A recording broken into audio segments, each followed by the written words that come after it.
Yaa Mein is very much a mixed bag. At moments it works, but at crucial points it completely falls apart, especially in terms of logic. Let's talk about it. Beyond the Reel. Welcome to Beyond the Reel, where we look past the surface and talk about what films really leave behind. And today we are diving into Yaa Mein. Take 1 on the screen. Directed by Bejoy Nambiar, the film carries his signature visual flair. Like most of his filmography, it looks stylish and polished, but also struggles in narrative consistency. The screenplay and dialogues by Abhishek Bandekar with story adaptation from The Pool by Himanshu Sharma are decent, and in some ways even improve upon the original character dynamics. However, the film makes a major misstep early on. It spends far too much time on the love story. What could have been established in 10 to 15 minutes stretches close to an hour, delaying the core premise, because at its heart this is a creature feature. Two people stuck in a pool with a crocodile, and that's where the film actually becomes engaging. Now let's talk about the performances. Adarsh Gourav is a consistently strong performer. Here he plays the role of Maruti Kadam aka Ala Flo, who's a rapper, and once again he delivers.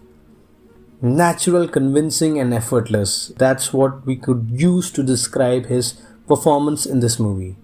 It's good to see him getting more mainstream visibility. Now Shanaya Kapoor plays the role of Avni Shah aka Miss Vanity. A pleasant surprise, but still a work in progress. Now there are moments where the effort to emote is visible and not always effective.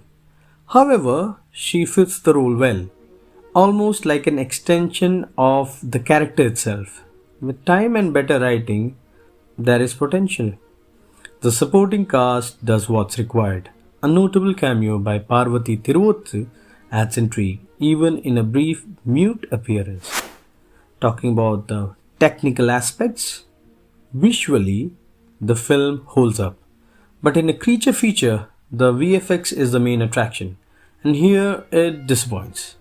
The crocodile effects feel underwhelming and at times cheap, especially considering the film's 20 crore budget. More reliance on practical effects could have made a significant difference in immersion. Now the music by Pratik Rajagopal is effective and used well within the narrative. The film is produced by Anand L. Rai and Himanshu Sharma under Color Yellow Productions.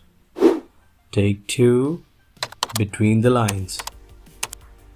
At its core, the film explores a relationship between two very different individuals. A poor boy, a rich girl, and their dynamic, connected by the shared identity as influencers.